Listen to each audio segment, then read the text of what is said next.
84 years after the signing of the Declaration of Independence, a lawyer in Springfield, Illinois, was elected President of the United States. And the next month, South Carolina was the first of 11 states to secede from the United States of America, which Abraham Lincoln always thought was unconstitutional. And along with Thomas Jefferson, he believed that the states did not have the legal right to secede from the United States. And so he always referred to them as the so-called Confederacy. But that's when he began to realize how horrific the future was going to be. Now, like anybody, he wished it would not happen. He committed his administration to diplomacy, and he determined not to fire the first shot, but he knew. In February of 1861, as his family boarded the train to move to Washington, he spoke to the crowd gathered at the Great Western Railroad station in Springfield. He said in an emotional voice, "To this place and to the kindness of this people, I owe everything. Here I've lived for a quarter of a century and have passed from a young to an old man. Here my children have been born and one is buried. And now I leave, not knowing when or whether ever I may return, with a task before me greater than that which rested upon Washington."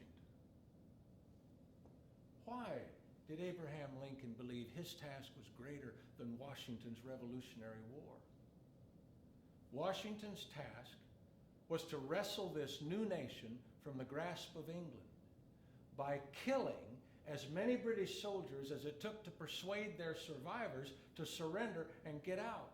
Kill the enemy until they leave.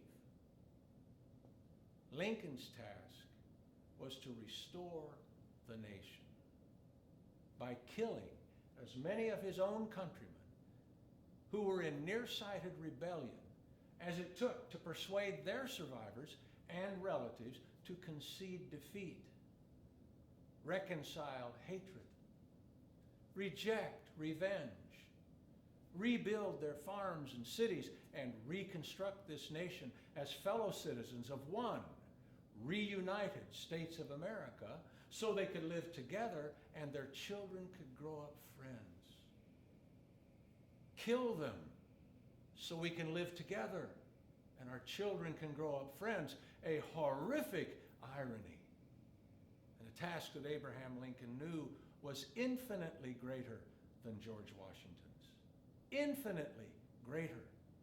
Because he knew it would need to be accomplished in the minds and hearts of every succeeding generation, including yours and mine. You and I, we are vital links in Lincoln's long legacy. 3 years into his term, he went to Gettysburg. 15,000 people gathered, mostly stood outdoors in the winter, November 19, 1863. Edward Everett delivered a 2-hour oration, which was common in that day, after which Lincoln jumped to his feet and vigorously shook his hand, thanking him for eloquently laying out the rationale for the war and the hope of a reunited States of America. And then after they sang a hymn, President Lincoln stepped forward and delivered his 2.5-minute, 272-word immortal call to immediate personal action. 77 years ago, our fathers brought forth upon this country 77 years ago, our fathers brought forth upon this continent a new nation, conceived in liberty and dedicated to the proposition that all men are created equal.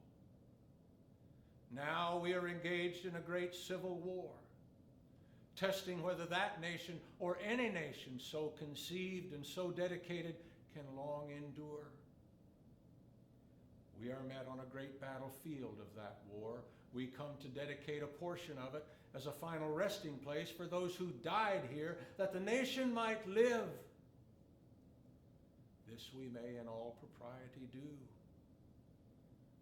But in a larger sense, we cannot dedicate. We cannot consecrate. We cannot hallow this ground. The brave men, living and dead, who struggled here, hallowed it far above our poor power to add or detract. The world will little note nor long remember what we say here, while it can never forget what they did here. It is rather for us, the living, we here be dedicated to the great task remaining before us, that from these honored dead we take increased devotion to that cause for which they here gave the last full measure of devotion. That we here highly resolve these dead shall not have died in vain, and that the nation under God shall have a new birth of freedom, and that government of the people, by the people, and for the people shall not perish from the earth. A year and a half later, General Lee ran out of everything but honor, and he conceded defeat to General Grant. And 5 short days later, President Lincoln was shot in the back of the head, and he died